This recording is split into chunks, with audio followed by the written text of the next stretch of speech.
नमस्कार, वेणाज किचनमध्ये स्वागत आहे आपलं। चला आज जरा वेगळी पद्धत वापरून शंकरपाळी तयार करूया। तर मैदा आपण इथे चाळून घेतलाय, थोडंसं मीठ टाकलंय त्याच्यामध्ये। 1 किलो मैद्याला आपण 250 ग्रॅम तूप वापरले आणि 250 ग्रॅम अख्खी साखर वाटून घेतलीये बघा इथे आपण। तर इथे आपण तूप पहिलं गरम करून घेऊया। तूप गरम झालं की नाही ते कसं ओळखायचं, तर त्याच्यात थोडासा मैदा भुरभरून घ्यायचा आणि मग जर बुडबुडे आले तर समजायचं की आपलं हे तूप चांगलं गरम झालंय।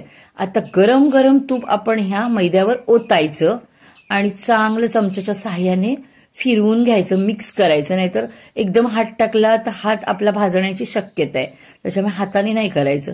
आणि थोडं थंड झाल्यानंतर हे जे तूप आहे ते पूर्ण मैद्याला असं चोळून चोळून लावायचं, पूर्ण व्यवस्थित चोळून चोळून लावायचं असं। आणि त्यानंतर ह्याच्यात आपण जी पिठी साखर करून घेतलीये ती पण व्यवस्थित मिक्स करायची। मैद्याला जेव्हा तूप लावतो ना तेव्हा मूठ बनते की नाही ती बघायची, म्हणजे समजायचं की आपलं तूप व्यवस्थित पडलंय ह्याच्यामध्ये आणि मोहन पण चांगलं लागलंय। तर आता इथे बघा आपण साखर सुद्धा व्यवस्थित मिक्स करून घेतोय। तर आपली जी साखर आहे नी ती प्रमाण जे आहे ते परफेक्ट आहे। तूप पण योग्य प्रमाणात आहे, ह्याच्यापेक्षा जास्त वापरू नका, 1 किलोच्या प्रमाणात। आणि जर वाट्यांमध्ये म्हणाल तर 4 वाटीला 1 वाटी मी तूप वापरले आणि 1 वाटी साखर वापरलीये, हे पण योग्य प्रमाण आहे। आता दूध किंवा पाणी जे वापराल ना ते थोडं थोडं तुम्ही टाकून ना भिजेल एवढं वापरा। ह्याला काय मी प्रमाण लावलं नाहीये, पण मला पाऊण वाटी दूध लागलंय ह्याला, अंदाजे मी तुम्हाला सांगते। तर तुम्ही पाण्यात सुद्धा भिजवू शकता, दुधात सुद्धा भिजवू शकता, तुमची आवड। तर इथे बघा आपण असं मैदा व्यवस्थित मळून झाकून ठेवलाय आणि 15 मिनिटांनी करा, अर्ध्या तासांनी करा, काही प्रॉब्लेम नाहीये। खोलून आपण साधी सिंपल पोळी लाटलीये आणि शंकरपाळ्या बघा कट करून घेतल्यात। जास्त ह्याला मळायचं नाही, जसं आहे तसं नुसतं असं दाबून घ्यायचं आणि असा मैदा लाटून घ्यायचा, म्हणजे शंकरपाळी पण आपली एकदम खस्ती बनते। तर इथे बघा मी असंच लाटून घेते। तुम्हाला पातळ पाहिजे असल्या ना तरी अजून क्रंची बनतात हा, कारण मुलं असतात त्यांना क्रंची पाहिजे असते आणि वयस्कर असतात त्यांना बिस्किटासारखी खुसखुशीत पाहिजे असते।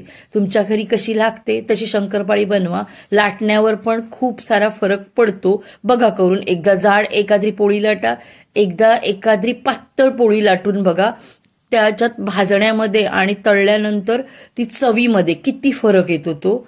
तर इथे बघा आपण शंकरपाळी अशी कट करून घेतलीये, तेल जास्त गरम करायचं नाही। हे बघा एवढं बस झालं, धूरबीर काढायचं नाही त्याचा। आणि त्यानंतर मी शंकरपाळी टाकली आहे बघा आतमध्ये। तर इथे बघा आपली सगळी शंकरपाळी टाकून झालीये आणि अजिबात तिला लगेच ढवळायची नाही, टाकून थोडा वेळ अशीच ठेवायची, लगदा वगैरे काही बनणार नाहीये।